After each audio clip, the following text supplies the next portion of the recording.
और कहते हैं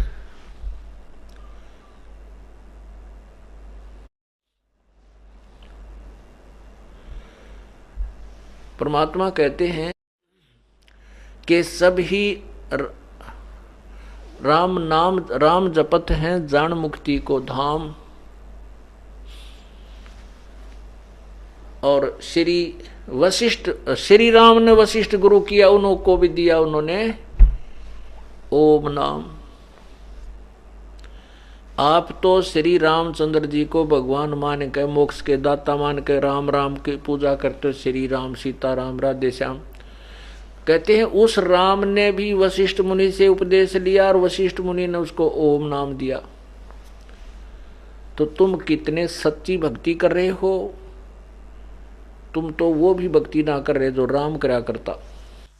और वशिष्ठ मुनि से उपदेश लेकर श्री राम कहाँ गया होगा? केवल अपने स्वर्ग अपने लोक को। और इनके भी पुण्य जब अक्षीण हो जाएंगे, क्योंकि ये पाप इकट्ठे होने लग रहे। सीता का अपहरण हुआ, श्री राम ने सेना जोड़ी, रावण को मारा, कई करोड़ों जो है ना उसकी सेना को मार डाला। वो अकाउंट श्री राम के खाते में लिख दिया गया, श्री विष्णु जी के अकाउंट में, बैड अकाउंट में लिखा हुआ है। और जब इसकी ये विष्णु पद समाप्त होगा, फिर देखना दुर्गति क्या होगी इसकी।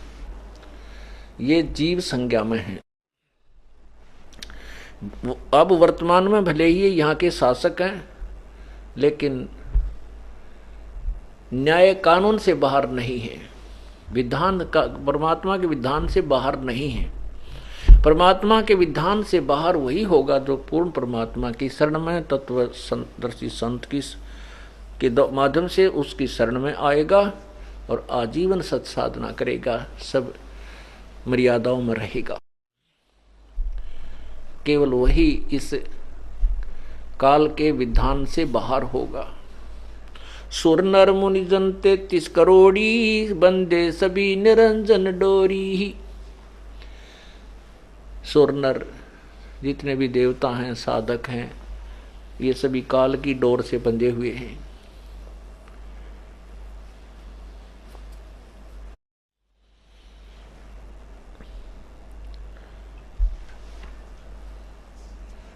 तो हमने सबसे पहले परमात्मा की शरण में आना है। शरण में कैसे आ सकते हैं? तत्वदर्शी संत के माध्यम से। गीता जी अध्याय नंबर 18 के श्लोक 62 में कहा कि हे अर्जुन, तू सर्वभाव से उस परमात्मा की शरण में जा जिसकी कृपा से तू परम शांति और शाश्वत स्थान अर्थात सत्यलोक को प्राप्त होगा। उसकी शरण में जाने के लिए तत्वदर्शी संतों की खोज कर, यानी गुरु होना अति आवश्यक है। तो गुरु धारण करके हम उस परमात्मा की साधना करते हैं। उसके लिए बताते हैं, आजा बंदे शरण राम की, फिर पीछे पछतावेगा। अब उस सतगुरु के उपदेश से, सतगुरु के द्वारा दिए ज्ञान के आधार से हमने जो साधना की, उससे हमारे वो 84 लाख योनियों में घूमने के कष्ट भी कट गए, जो हमने पशु पक्षी आदि की योनियों में जाना था।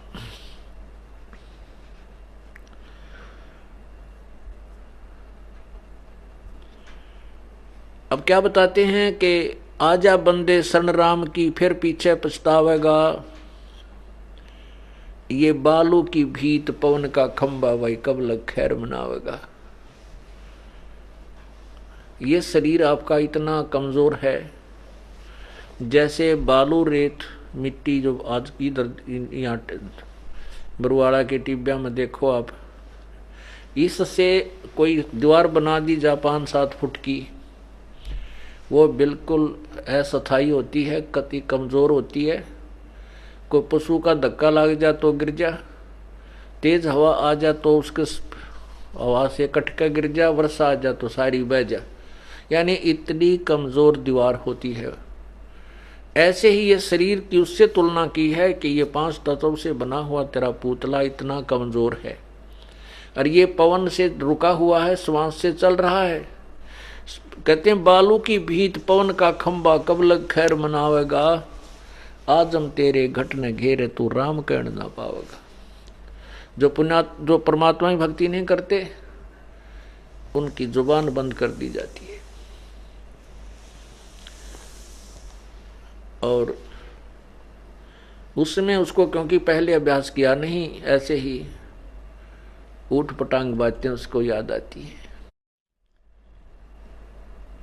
काल बलि तेरे सिर पर बैठा भुजा पकड़ ले जावेगा, मात पिता तेरा कुटुंब कबीला सब ही खड़ा लखावेगा। पुण्यात्माओं, हम बहुत भयंकर लोक में, बहुत गंदे से गंदे लोक में फंसे हुए हैं, लेकिन हमने यही मान रखा है कि उसका लड़का मर गया, हमारा तो सुरक्षित है। परमात्मा कहते हैं ये तो भाई बालू की भीत पवन का खंबा कब लग खैर मनावेगा। अपने तेरे परिवार की तूने के आड़ कर रखी है कि वो ना मरेगा। आपने क्या बचाव रखा है जो उसने ना रखा था, जिस कारण से उसका पुत्र की मृत्यु हुई। इसलिए यहाँ काल के जाल में एक दिन सभी ने आना है जो पूर्ण परमात्मा की शरण नहीं है। परमात्मा की शरण में आने के बाद भी मर्यादा भंग होगी तो काल के जाल में फंसे ही रह जाएंगे हम। ये नियम है ईश्वर का, क्योंकि काल का और परमात्मा का एक संवाद हुआ था। परमात्मा से काल ने कहा था कि भगवान जो तेरे ज्ञान को स्वीकार करे, आपकी मर्यादा में रहे, तो आपका भक्त मैं नहीं छेड़ूंगा, और जो मेरे ज्ञान को, आपका ज्ञान त्याग देगा वो मेरा ही होगा। परमात्मा ने कहा ये तो बिल्कुल सत्य है, क्योंकि सतलोक में हम तभी जा सकेंगे जब अपने परमात्मा कबीर जी को हम समर्पण हो जाएंगे। और चाहे हम दुख पावें चाहे सुख पावें, हमारे मन में नो ऑब्जेक्शन हो जाएगा, तब हम सतलोक जाएंगे। और यदि हम छोटे मोटे कोई सुख हमें नहीं हुआ है, वैसे तो परमात्मा के चरणों में आते ही कांटे से काटने लग जाता है, फिर भी हमारे इतने कांटे लाग रहेगा, दर रह भी जाता है। 10 5 क्यों 100 20 30 निकाल लिए कि कितने जन्मों से हम नंगे पैर घूम रहे हैं। एक आध नहीं भी निकल पाया है और दर्द भी हो रहा है तो हम घबरा जाते हैं। तो परमात्मा कहते हैं और ठिकाना नहीं किते पृथ्वी पर, बेशक वहां तो वो कोई एक भी कांटा ना निकला तुम्हारा, यहां बहुत सुलझ जाएंगे धीरे धीरे। तो आते ही परमात्मा बहुत सहारा देने लग जाता है। फिर हमारे से ना तो बुराई छूटती, जैसे नाम ले लिया अवश्य राहत मिलेगी। हम नाम लेकर के कोई ज्ञान परिचित पूरा होता नहीं, कोई न कोई ऐसा कोई सिरफिरा मिल जाता है और वो आपके मन को भ्रमित कर देता है। आपके मन में प्रभु से दूर होने की प्रेरणा बन जाती है, उसी से में कनेक्शन कट जाता है। तो फिर आप उधर से तो कनेक्शन भी तोड़ लिया और फिर इंतजार करते हो कि मैंने 4 महीने हो गए नाम लिया ना, कोई लाभ नहीं हुआ, या कोई बीड़ी पी जाता है कोई, यानी कोई न कोई मर्यादा अवश्य तोड़ देते हो। यदि मर्यादा आप सच्चे दिल से चाहे 10 दिन पीछे नाम ले ले, पर ज्ञान समझ कर ले, और फिर बिल्कुल दृढ़ता के साथ मालिक के चरणों में चिपक जावे, फिर देखना इस खेल सतगुरु के, इस परमेश्वर की लीला देखना। तो हम कमजोरी इतनी हमारे अंदर, काल भी साथ ही साथ चलता रहता है कि इसका नाम खंड करवा दूं, फिर इसने मैं आप देख लूंगा। परमात्मा कबीर जी कहते हैं अंत कोट बाजी जहां हमने रचे सकल ब्रह्मांड, और कह कबीर में के करूं यू काल करे जीव खंड। ये नियम है यहाँ का। इस परमात्मा ने अपना इसको ये तथास्तु कहा हुआ है कि जो तेरा ज्ञान, मेरे ज्ञान से, मेरे मार्ग से भ्रमित हुआ, वो तेरा ही है। हम अन्य पूजाओं करने में इतने लीन हो चुके हैं कि वो पता पे लग जाता है कि साधना गलत है, पर छोड़ना दिल नहीं करता। क्यों? घने दिनों से, बहुत दिनों से उनमें प्रेम हमारा फंसा हुआ है। तो काल ने तो हमें फंसाए रखने के लिए कोई न कोई जुगाड़ जोड़ रखा है, तो हमने तुरंत ही उनसे हृदय हटा लेना है, उन पूजाओं से। परमात्मा कहते हैं माई मसाणी सेठ शीतला भैरव भूत हनुमंत, साहेब से दूर रहे जो इनको पूजंत। जो इन माई मसाणी सेठ शीतला और भैरव भूत हनुमंत, इनकी जो हनुमान तक की जो पूजा करते हैं, कहते हैं ये परमात्मा से सैकड़ों दूर होते हैं जो इनकी पूजा करते हैं। अब जैसे ब्रह्मा रजगुण सतगुण विष्णु तमगुण शिव जी की साधना आपको दी जाती है, लेकिन वो पूजा नहीं होती, तो वो हमें इनका कर्ज उतारने के लिए मजदूरी करके इनका यहां से अपना पैर निकलवाना है, अपने पीछा छुटवाना है, वो पूजा नहीं है। पूजा क्या होती है? जैसे पति भरता पत्नी अपने पति के साथ सहपरिवार रहती है, जेठ भी होते हैं, तेवर भी होते हैं, जेठानी भी होती हैं, देवरानी भी होती है, बड़ी छोटी ननदें होती हैं और सास ससुर भी होते हैं। अब वो लड़की जो है अपने पति के तुल्य किसी को नहीं मानती। जो समर्पण उसका जो अंदर से भाव अपने पति के साथ है वो अन्य के साथ नहीं हो सकता। लेकिन वो उनके साथ विरोध भी नहीं करती। वो अपने जेठ को अपने बड़े भाई की तरह, देवर को छोटे भाई की तरह, माता पिता सास ससुर को माता पिता की तरह, ऐसी प्रकार छोटी बड़ी नंदों को यथोचित सम्मान देती है। और जब वो उससे अलग होती है, परिवार भिन्न भिन्न होते हैं, तो पीछे मुड़कर नहीं देखती, अपने पति के साथ सारे सामान न उठा के अपने कमरे में धर लेती है। उस समय उसके मन में ना जेठ रहता, ना जेठानी रहती, ना देवर रहता, ना देवरानी रहती, अपना पति और अपना सामान साथ होता है। ऐसे हम इस संसार में रहेंगे। ब्रह्मा विष्णु महेश हमारे कोई विरोधी नहीं है, ये हमारे यहाँ के मालिक हैं, यहाँ के प्रधान हैं, यहाँ के ये मंत्री हैं, हम यहाँ की रैयत हैं, हम यहाँ की जनता हैं। हम इनसे बाहर, इनके साथ विरोध ना, इनसे दूर जा सकते।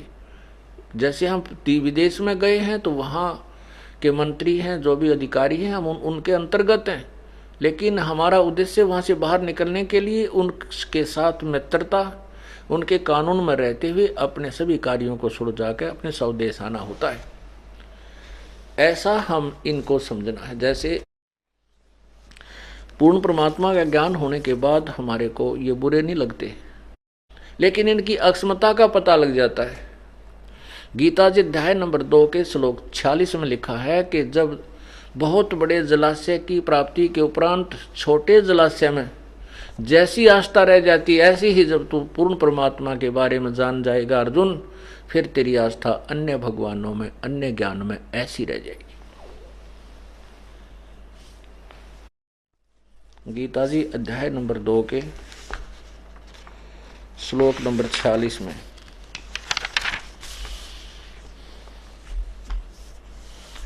ये देखिएगा, श्रीमद् भगवत गीता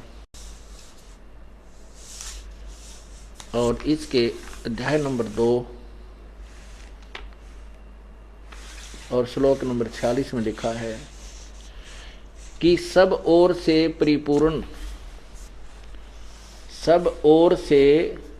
परिपूर्ण जलाशय के प्राप्त हो जाने पर छोटे जलाशय में मनुष्य का जितना प्रयोजन रहता है, ब्रह्म को तत्व से जानता, ब्रह्म को नहीं, तत्व से जानने वाले ब्राह्मण का यानी विद्वान पुरुष का समस्त वेदों में, वेद माने ज्ञान भी होता है, सभी सब ज्ञानों में उतना ही प्रयोजन रह जाता है। अब देखिए, पहले समय में क्या था कि सभी सिंचाई तक भी सरोवरों से, तालाबों से होती थी। उसी में नहाना, उसी में खाना, उसी से पीना और उसी से सिंचाई भी करते थे। तो क्या बताते हैं कि जैसे किसी व्यक्ति को एक छोटा सा तालाब प्राप्त हो और यदि 1 वर्ष वर्षा ना हो तो वो तालाब भी सूख जाए और उसके ऊपर आश्रित जो प्राणी हैं, व्यक्ति हैं, वो भी प्यासे मरे। उनको यदि कोई बहुत बड़ा सरोवर, बहुत बड़ा जलाशय, बहुत बड़ी झील मिल जाए जिसमें 10 वर्ष भी वर्षा ना हो तो भी पानी जल समाप्त ना हो, तो फिर उस व्यक्ति की आस्था उस सरोवर में कितनी बन जाती है। उसने वो तालाब बुरा नहीं लगता, वो तो काम चलाऊ सरकार नजर आती है फिर कि ये भी नासवान, ये भी नष्ट होगा तो इसके आश्रित हम तो फिर बचें को नहीं। और वो बहुत बड़ा जलाशय मिलने के बाद फिर वहाँ खूब नहाओ धो, कितना है, यानी वो निश्चिंत हो जाता है। ऐसे ही पूर्ण परमात्मा के ज्ञान से, पूर्ण परमात्मा की महिमा से परिचित होने के उपरांत ब्रह्मा विष्णु रूपी छोटे जलाशय में हमारी जो आस्था रह जाएगी, अर्थात ये बुरे नहीं लगते क्योंकि वो भी काम चलाऊ हैं। इस प्रकार हम उस परमात्मा को प्राप्त करेंगे। तो यहां बताया है कि फिर क्या बताया है कि सभी ज्ञानों में जब तक हमें निर्णायक ज्ञान नहीं मिलता, पूर्ण संत नहीं मिलते, तब तक हम भक्ति भी करते हैं और साथ में भ्रमित भी रहते हैं, निरसंशय नहीं होते।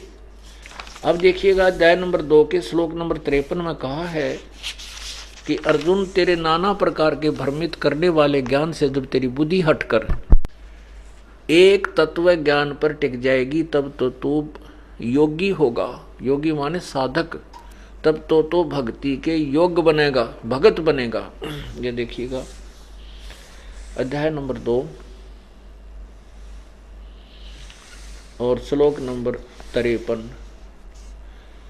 भांति भांति के वचनों को सुनने से, भांति भांति के वचनों को सुनने से विचलित हुई तेरी बुद्धि जब परमात्मा में अचल स्थिर ठहर जाएगी तब तू योगी होगा, योग को प्राप्त हो जाएगा।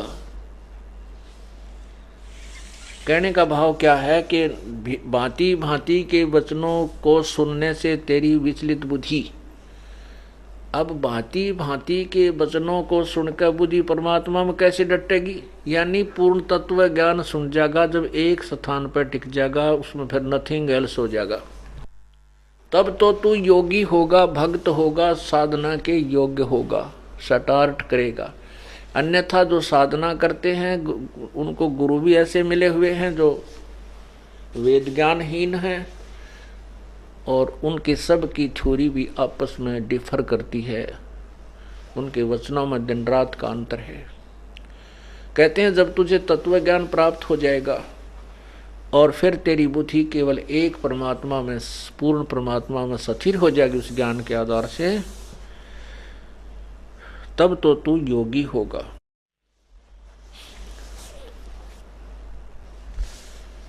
अब क्या बताते हैं कि ये हमारा जो शरीर है ये बहुत ही कमजोर है। हम ये तो एक दिन आपका जाएगा, ये नहीं रह सकता, और हम इसी की सुरक्षा के लिए और इसी से डरते रहते हैं कहीं हम मर ना जाएं, हमारा शरीर खत्म ना हो जाए। कहते हैं ये तो होगा, और इसको भी बचाना चाहता है तो मेरी शरण में आ। कबीर ये तन जावेगा, सके तो ठाहर लाए।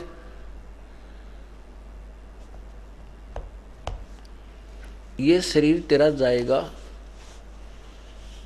और सके तो ठाहर ला। ठाहर माने इसको सपोर्ट दे।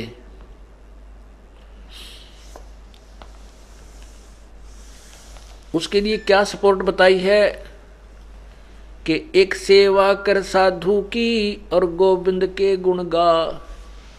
सतगुरु की, संत की, पूर्ण सतगुरु की शरण में आके और पूर्ण परमात्मा की साधना कर, जिससे तेरे ये शरीर को भी रक्षा मिल होगी, तेरा शरीर भी बचेगा।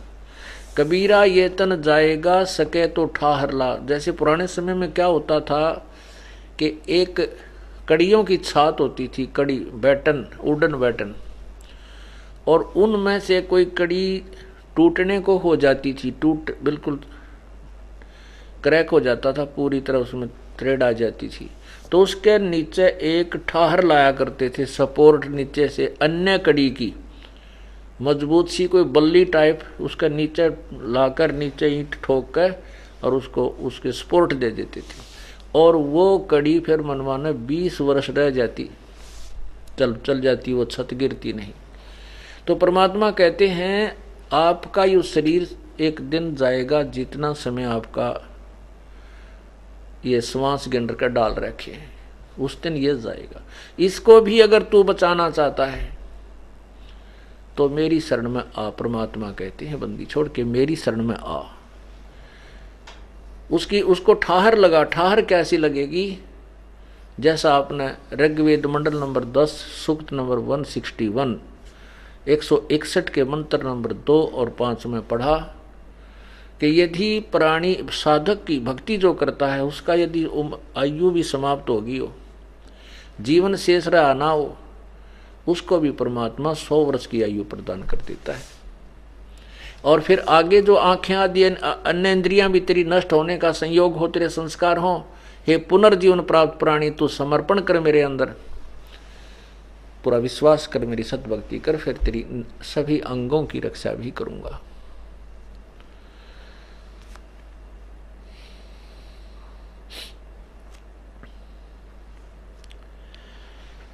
तो यहां कहते हैं बालू की भीत पवन का खंबा कद लग खैर मनावेगा, आजम तेरे घटने गेरे तू राम कहन ना पावेगा। काल बलि तेरे सिर पर बैठा बुझा पकड़ ले जावेगा, और मात पिता तेरा कुटुंब कबीला सारा ही खड़ा लखावेगा। पुण्यात्मा हमारे साथ बहुत बूंदी बनी हुई है।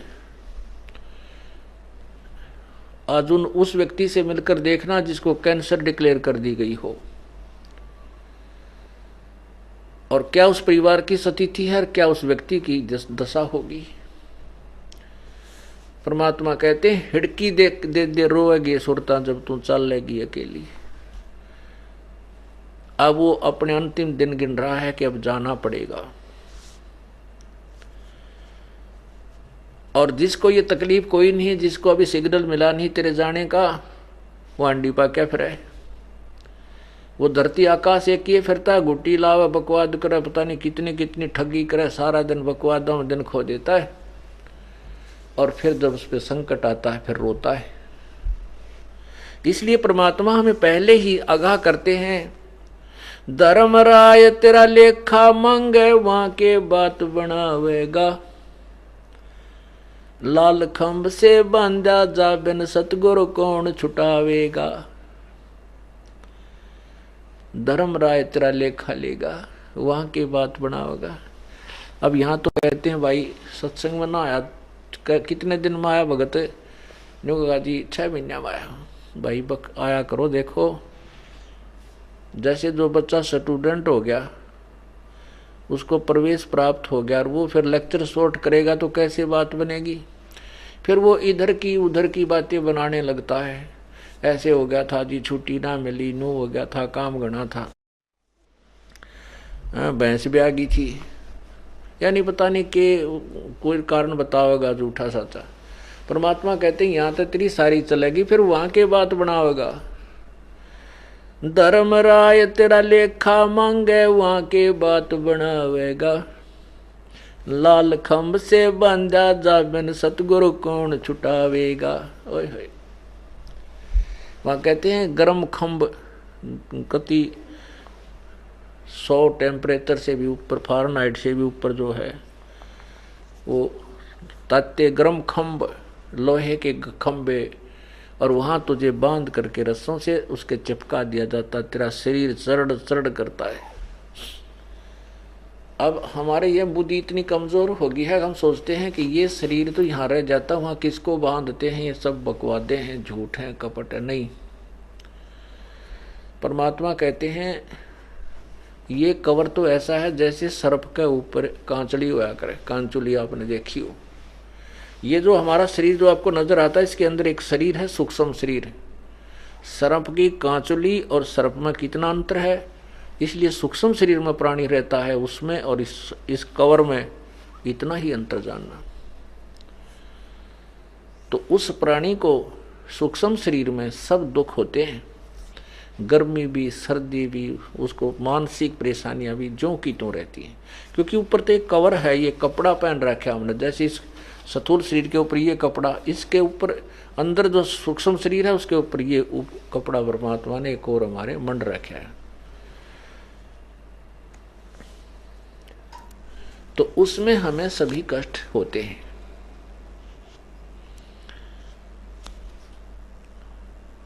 तो कहते हैं बिन सतगुरु कौन छुटावेगा। परमात्मा कहते शिव मंडल ब्रह्मापुरी तय विष्णु लोक में हो, हमरे गुण भूले नहीं तो आन छुटाऊं। तो अब क्या होता है कि जैसे पुण्यात्मा किसी ने नाम ले लिया, महीने 2 महीने 6 महीने साल 2 साल रखा और फिर गफलत मार गया है, अपना छोड़ छाड़ गया, कोई बात नहीं, तो फिर परमात्मा से कनेक्शन कट गया, उसके पुण्य भी हो गए और पाप भी साथ चलेंगे, वो दोनों भोगने पड़ेंगे उसको। तो ऐसा व्यक्ति किसी भी कारण से गफलत होगी उस टाइम, लेकिन गुरुद्रोही ना होया, गुरु में दोष निकाल कर वहां से नहीं गया है, तो उसको फिर परमात्मा उस नरक से भी छुटवा लाएगा। वहां भी जब वो याद करेगा कि हम सुना करते थे परमात्मा की वाणी महिमा के गुरु जी ऐसे दया करते हैं, वहां से भी छुटवा लेते हैं। यदि हम वहां भी याद करेंगे तो भी परमात्मा आपको वहां का लाल उन खंभों से भी छुटवा कर लाएगा, इतना दयालु है। चलो वो भी बात होगी, वहां से आपको छुटवा भी दिया और फिर आपको फिर मनुष्य जीवन भी मिल गया, तो यू कोल्लू फिर शुरू हो गया और टाड़ा कुआ तो फिर शुरू हुआ। हमने तो इसका टंटा काटना है। कहते हैं कोटि जन्म तो भरमत हो गए, कुछ ना हाथ लग्या रे, भाई कुकर सुकर खरबा बोरे कौआ हंस बगारे। कोटि जन्म तू राजा की ना मिटी न मन की आशा, भिक्षुक होकर दर दर घूमा ये मिला ना निर्गुण रासा। पुण्यात्माओं, जो भक्तात्मा सत्संग में बार बार आते हैं, वो यही वचन यही सत्संग आपको सुनाया जाता है। देखो प्रतिदिन कपड़ा मैला होता है, हम रोज धोएं उसको साफ करते हैं, साबुन और जल वही होता है और उसी से वो साफ होता है। इसी प्रकार आप संसार के अंदर जाते हो, आपका अंतःकरण रूपी जो कपड़ा है वो अवश्य मैला होता है। उसको धोने के लिए यही सत्संग वचन, यही ज्ञान, यही रह कर उल्टे सुलटे जो है ना थपेड़े मारे जाते हैं, जिससे आपके अंतःकरण में सफाई होती है। तो जो पुण्यात्मा हैं वो जैसे हमने प्रतिदिन खाना खाते हैं, वही रोटियां होती हैं, वही सब्जी दाल होती है, दोनों टाइम दोनों समय स्वादिष्ट लगती हैं, तो हम स्वस्थ हैं। यदि हमें अच्छी नहीं लग रही है, आनाकानी हो रही है, रुचि नहीं बनी है, तो समझो बीमारी स्टार्ट हो ली, चाहे बदहजमी हुई हो या बुखार का संकेत है। उसका ट्रीटमेंट क्या है? जैसे यहाँ आप आते हो, सत्संग सुनते हो और ये वचन वही प्रत्येक सत्संग में मिलते जुलते से वही ज्ञान होते हैं, तो आपको रुचि बनती है और सुबह सत्संग सुना तो शाम की इच्छा और होती है। शाम के सत्संग में भी उतनी ही उत्साह होता है, तो समझो आप स्वस्थ हो, आपके ऊपर पाप कर्मों का जबर नहीं है। आपके अंदर आनाकानी होती है कि वही सत्संग सुनते हैं, क्या करेंगे सत्संग में जा करके, वो तो हमने सुन रखा है। नहीं, यह भी कमजोरी है। एक बुजुर्ग था, वो डॉक्टर के पास चला गया, डॉक्टर से कहने लगा, डॉक्टर साहब जब मैं खड़ा होता हूँ मुझे चक्कर आता है। डॉक्टर बोला कि बुजुर्ग आपके जो ना कमजोरी है, आपके शरीर में वीकनेस है, मतलब इस कारण से आपको चक्कर आते हैं। वो कहने लगा जी मेरी पिंडी भड़के है। डॉक्टर बोला कमजोरी है, कमजोरी के कारण है। तो डॉक्टर फिर वो बूढ़ा बुजुर्ग बोला, बिला जी मेरा जो है ना सिर में भड़क पड़ जाती है, थोड़ा सा 10 कदम चलता हूँ दर्द होने लग जाता है, सांस चढ़ जाए, श्वास से चढ़ जाते हैं। डॉक्टर बोला भाई कमजोरी है। अब वो बूढ़ा छो मार के बोला, तू डॉक्टर है गम चक्कर, एक के बाद जाने के चोरी है और भी जाने कुछ। वो कति लाल हो गया। डॉक्टर बोला बूढ़े या भी कमजोरी है, कमजोर आदमी ने छो गना हुआ, गुस्सा गना आता है, ये भी ड्यू टू कमजोरी है। तो हमारे अंदर जो भी वीकनेस हमारे मन में आती है ये हमारी कमजोरी है और यही हमें दुखदाई होती है। तो इन कमजोरियों को दूर करने के लिए सत्संग सुना और सुनाया जाता है, आपको बार बार बुलाया जाता है।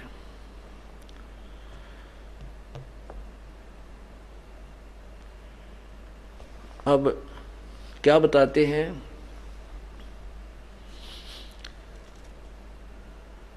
कि कोटि जन्म तो भरमत हो गए, कुछ ना हाथ लगे रे।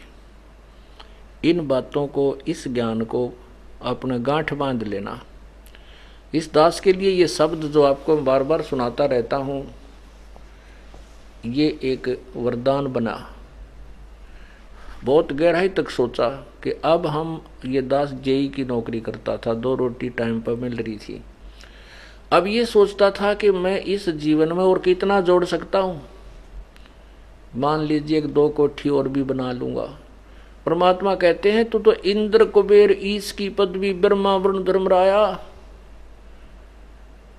ब्रह्मा विष्णु महेश इंद्र कुबेर जो धन का देवता है, वो उसकी पदवी को भी तूने प्राप्त किया, स्वर्ग का राजा भी बना और कुत्ता गधा सुअर भी बना,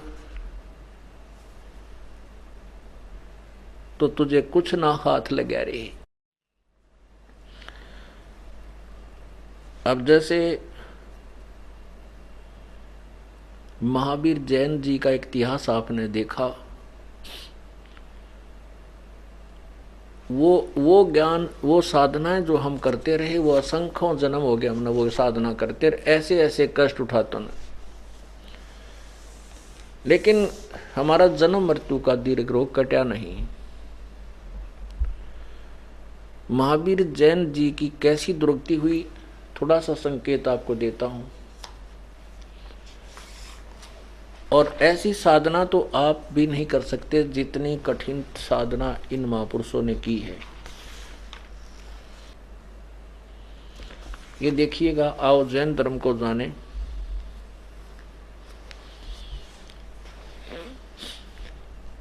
ये इसके कौन है लेखक? प्रवीण चंद्र जैन, M.A. शास्त्री।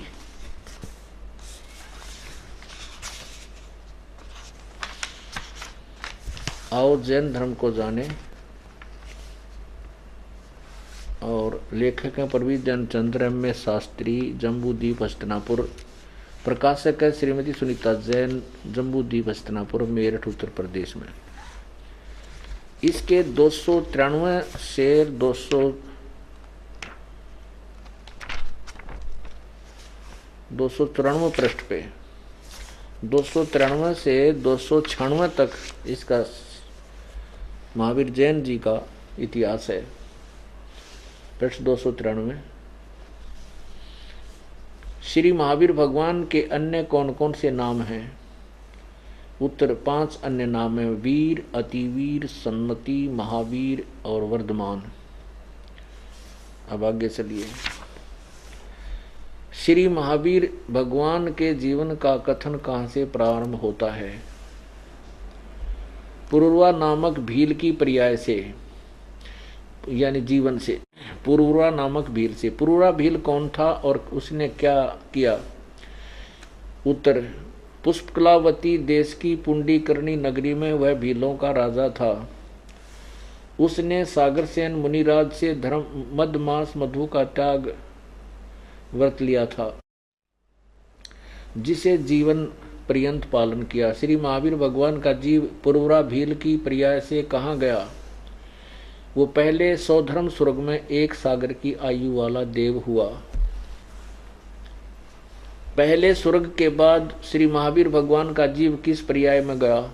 उत्तर, भरत चक्रवर्ती की रानी अनंतमती से मारीची नामक ज्येष्ठ पुत्र हुआ। ये भरत चक्रवर्ती कौन था? ये राजा ऋषभ देव का पुत्र था। ये भरत कौन था? राजा ऋषभ देव जी के ज्येष्ठ पुत्र थे। और भरत का पुत्र था मारीची। मारीची ने ऋषभ देव जी से उपदेश लिया था, जो जैन धर्म के प्रथम तीर्थकर माने जाते, और उससे वे उपदेश लेकर के उसका शिष्य बन करके ऋषभ देव जी का सीधा शिष्य बनकर उसके बताए अनुसार साधना करके उस मारीची वाले जीव की यानी महावीर जैन के जीव की के दुर्गति हुई। ये पढ़िए। भरत चक्रवर्ती रानी अनंतमती से मारीची नामक ज्येष्ठ पुत्र हुआ। वो फिर मारीची की पर्याय से महावीर भगवान का जीव किस पर्याय में गया? ब्रह्म स्वर्ग में देव हुआ। फिर अयोध्या नगरी में कपिल ब्राह्मण की काली स्त्री से जटिल नामक पुत्र हुआ, स्वर्ग से वापस आ गया। फिर सौधर्म स्वर्ग में एक सागर की आयु वाला देव हुआ। फिर उसके बाद इसी भरत क्षेत्र में सुतिका नामक गांव में अग्निभूत ब्राह्मण की गौतम स्त्री से अग्निशय नामक पुत्र हुआ, फिर स्वर्ग में गया। फिर भरत क्षेत्र के मंदिर नामक ग्राम में गौतम ब्राह्मण की कौशिकी पत्नी से अग्निमित्र नाम का पुत्र हुआ, फिर महेंद्र स्वर्ग में गया। मंदिर नगर में शाल्यकाम ब्राह्मण की पत्नी से भारद्वाज नामक पुत्र हुआ।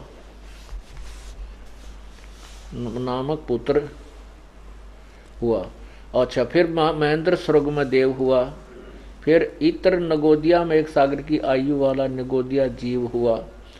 फिर अब देखो बिरान माटी, नगोद से निकलकर श्री महावीर भगवान का जीव कहाँ गया? अनेकों भाव धारण किए, इस प्रकार हैं।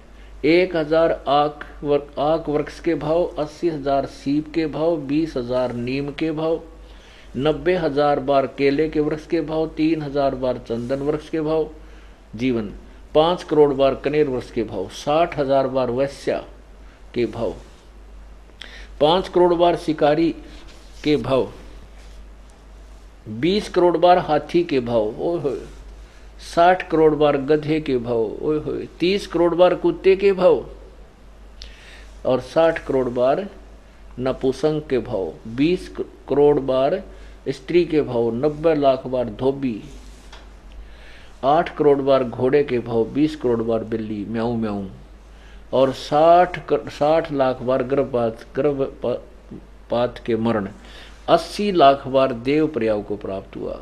ओहो, अब देखिएगा कलेजा मुंह को आ जाता पुण्यात्माओं। इसलिए परमात्मा कहते हैं सतगुरु के उपदेश का लाया एक विचार, अर्धे सतगुरु मिलते नहीं हम जाते नरक द्वार। नरक द्वार में दूत सब वो करते खेचा तान, उन तक वो न छूटते जाते चारों खान में भुगते कभी ना लगते पार, सो फेरा सब मिट गया हमारे सतगुरु के उपकार। आगे देखना, महावीर जैन जी का जीव फिर नरक जाता है। महावीर जैन जी की जो पुण्य कमाई के आधार से वो देव हुआ 80 लाख बार, और पाप के आधार से कितनी बार? ओए होए, 30 करोड़ बार कुत्ता तो एक के बार बतेरा, एक के दिन बतेरा कुत्ते के जीवन का कष्ट पुण्यात्मा हो। पर हम कति बालक बुद्धि के हो गए, हमने डर रहे को नहीं रहा। डर जब हो जब ज्ञान हो, ज्ञान हमें है नहीं, हम इस आग में और बिजली के तार को आई बार छू लेते हैं और मर जाते हैं। अब ऋषभ देव जी ने कहां से साधना की प्राप्त की? उन अन्य ऋषियों से। उन ऋषियों को एक अन्य का ज्ञान नहीं था, उसी साधना को अंतिम मान कर यह दुर्गति हर प्राणी की हो चुकी है और हो रही है। अब देखो फिर कहां गया ये 80 लाख बार देव प्रयाग को प्राप्त हुआ। उपरोक्त भावों को प्राप्त करने के बाद श्री महावीर भगवान लिखा इन्होंने, महावीर भगवान ने किस प्रयाग को प्राप्त किया? राजगृह नगर में सथावर नामक ब्राह्मण होया। फिर महेंद्र स्वर्ग में 7 सागर की आयु वाला देव हुआ। फिर राजगृह में विश्वभूति राजा की जैनी रानी से विश्वनंदी नाम का पुत्र हो गया। फिर महाशुक्र स्वर्ग में देव हुआ। त्रिपुष्ट नामक नारायण हुआ। 7वें नरक में गया, नरक में। उसके बाद कहाँ गया? सिंहगिरी, सिंहगिरी पर्वत पर सिंह हुआ, पुनः प्रथम नरक में गया। फिर हिमवान पर्वत शिखर पर सिंह हुआ, वहां पर उसे अजिंत जय एवं अमित गुण नामक मुनिराज से ने संबोधित किया। फिर सौदर्य स्वर्ग में सिंह केतु नाम का देव हुआ। कनक प्रभ नगर में राजा नकपोंख विद्याधर और रानी कनकमाला से कनकोजल नामक पुत्र हुआ। 7वें स्वर्ग में देव हुआ। अयोध्या नगरी के राजा अगरसेन की शीलवंती रानी से हरसेन नामक का पुत्र हुआ। फिर महाशुक्र स्वर्ग में देव हुआ। दातकी खंड में पूर्व विदेह के पुष्प कलावती देश की पुंडारिकिणी नगरी में राजा सुमित्र सेन मनोरमा से प्रिय मित्र नामक चक्रवर्ती हुआ। सैंसर स्वर्ग में देव हुआ। फिर जम्बू द्वीप के छतरपुर नगर में नंदीवर्धन राजा की बीरमती रानी से नंद नाम का पुत्र हुआ। पुष्पोत्तर विमान में देव हुआ। तदनंतर 24 में तीर्थ कर श्री महावीर भगवान हुआ। ओए होए। फिर क्या कहते हैं? श्री महावीर भगवान के जीव ने कितने पाखंड मत चलाए? उत्तर 363 पाखंड मत श्री महावीर जी ने चलाए। जय हो बंदी छोड़ की। ये पुस्तक है जिसमें स्पष्ट लिखा है वो नरक में भी गया। और फिर महावीर जैन वाली वो मरीचि वाली आत्मा ने तो ऋषभ देव से साधना प्राप्त की थी वेदों अनुसार, उसकी ये ब्रह्म माटी। और जो महावीर जैन ने 363 पाखंड मत चलाए आगे, उसके अनुसार जो वर्तमान के जैनी रो साधना करें उनकी के दुर्गति होगी। ये आप तोल लेना इस तत्व ज्ञान के तराजू में।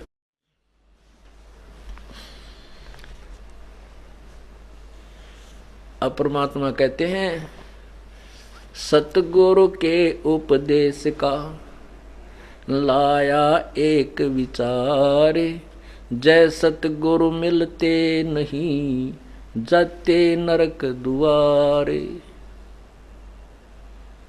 नरक द्वार में दूत सब करते खेचातान, उनसे कभू नहीं छूटता फिर फिरता चारों खानी।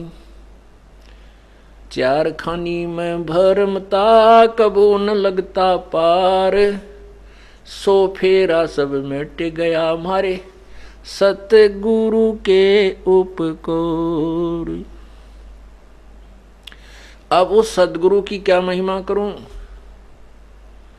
जो इतने दुख से बचाएगा।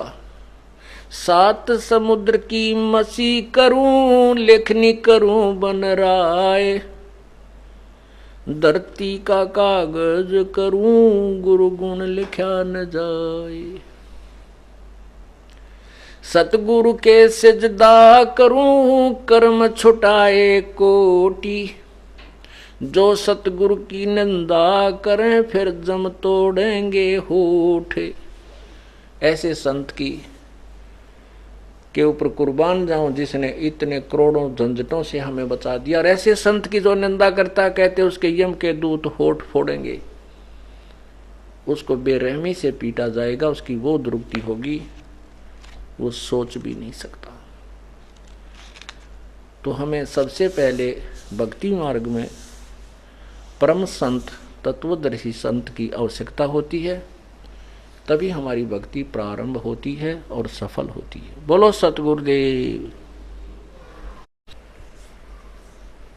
कर जोरूं विनती करूं, धरूं चरण पर शीस,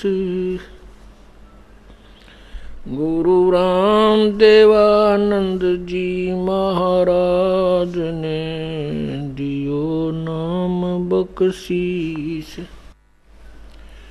कोटि कोटि सिजदा करूं,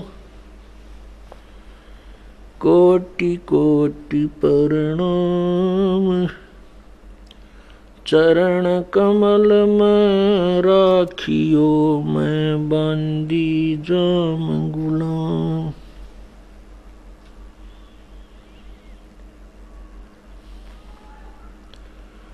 जय इब कै सतगुरु मिले, सब दुख आखूं रो। चरणों ऊपर शीश धरूं, कहूँ जो कहनी हो।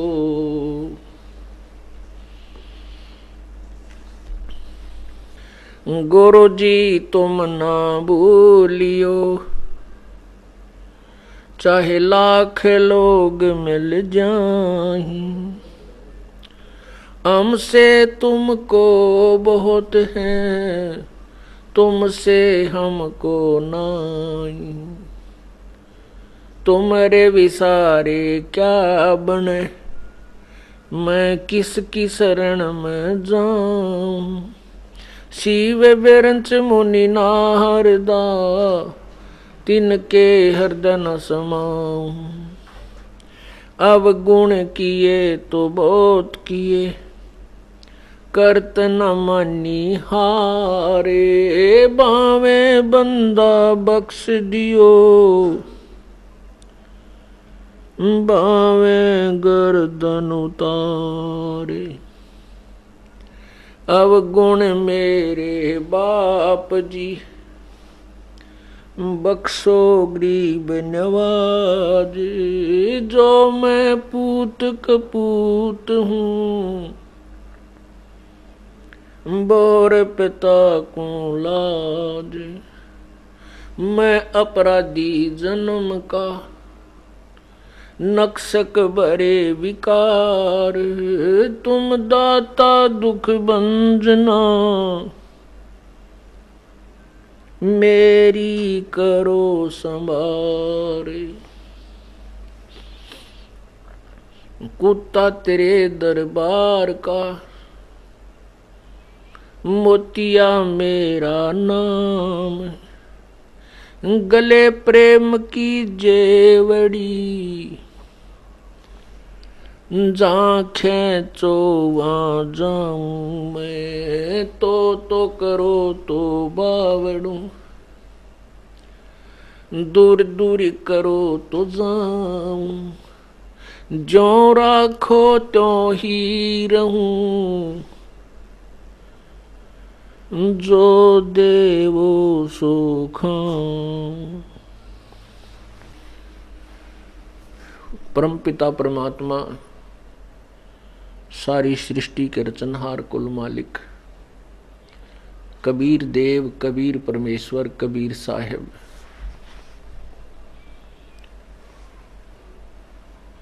इस काल के लोक में आकर के अपने यथार्थ ज्ञान को, इस तत्व ज्ञान को अपनी पुण्यात्माओं तक पहुंचाया करते हैं। वो प्रत्येक युग में आते हैं। प्रत्येक युग में एक जीवन तो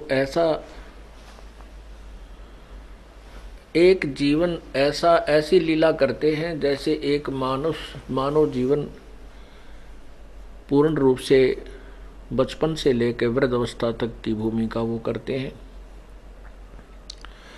उस दौरान वे एक अच्छे भक्त, वास्तव में भक्त के क्या गुण होते हैं, कितनी आधीनी उसमें होनी चाहिए, परमात्मा के रजा में संत भक्त को किस प्रकार प्रसन्न रहना चाहिए, वो भूमिका वो स्वयं ही करते हैं। परमात्मा सर्वसमर्थ, सर्व ब्रह्मांडों के पालन करता, सबके रचयिता होते हुए भी एक निर्धन जुलाहे की भूमिका की और कपड़ा बुनते थे। जैसे एक सामान्य जुलाहा जो कार्य करता है, और एक अति निर्धन व्यक्ति जिस प्रकार रहता है, वो भूमिका करके ये सिद्ध किया कि ऐसे परमात्मा पाया जा सकता है। परमात्मा प्राप्ति के लिए न तो बड़ा सेठ होना ही आवश्यक है, न ही किसी राजा के घर जन्म लेना ही आवश्यक है, और न ही किसी उच्च, जैसे हम अपनी बनाई हुई अपनी अज्ञानता वश हम ऊंची और नीची जातियां जो बना लेते हैं, उन उच्च जातियों में भी जन्म उन ही उच्च जातियों में ही जन्म मात्र से जी परमात्मा प्राप्ति नहीं। परमात्मा प्राप्ति मानव जीवन हो, परम संत उसे मिल जावे, चाहे वो राजा है, चाहे रंक है, सेठ है या निर्धन है, वो चाहे ब्राह्मण है चाहे शूद्र है, जो परमात्मा की प्रत्येक मर्यादा को निभाता हुआ और संत अपने गुरुदेव की आज्ञा का पालन करता हुआ सतभक्ति करता है, तो दोनों की, उन सभी की मुक्ति संभव है। अन्यथा चाहे को कितनी उच्च जाति में उत्पन्न हो, चाहे वो कितनी निम्न जाति में उत्पन्न हो, चाहे कोई सेठ बना हो, चाहे कोई निर्धन हो, परमात्मा प्राप्ति नहीं हो सकती। जिनको तत्व ज्ञान नहीं मिला, परम संत नहीं मिला।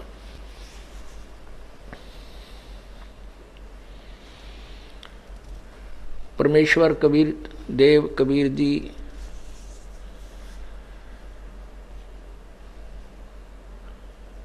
उन अज्ञानी संतों के द्वारा फैलाए उस अज्ञान को समाप्त करने के लिए अपना तत्व ज्ञान प्रचार किया करते थे। वो हिंदू तथा मुसलमान दोनों को ही समझाया करते थे। जनसाधारण तो मानने को तैयार होता है, लेकिन ये स्वार्थी गुरु ऋषि भय ऋषि ये अपनी महिमा के भूखे धर्म की आड़ में अपनी दुकान चलाने के कारण वे यथार्थ ज्ञान को जनसाधारण तक नहीं जाने देते। उसका भयंकर परिणाम आज तक हमें भोगना पड़ रहा है।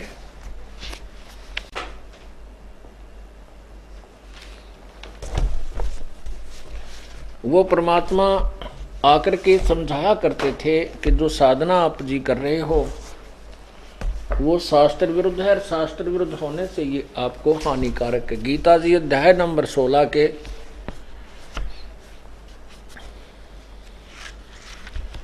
श्लोक नंबर 23 में कहा कि शास्त्र विधि को त्याग कर जो मनमानी साधना करते हैं, अर्थात मनमानी पूजा करते हैं, उनको कोई लाभ नहीं होता।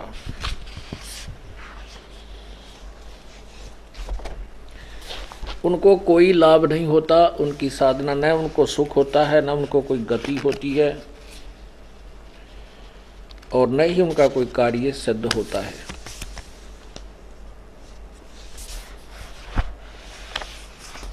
परमात्मा वही ज्ञान जो वेदों और गीता जी में लिखा है अपनी साधारण भाषा में सुनाया करते थे। लेकिन उन स्वार्थी लोगों ने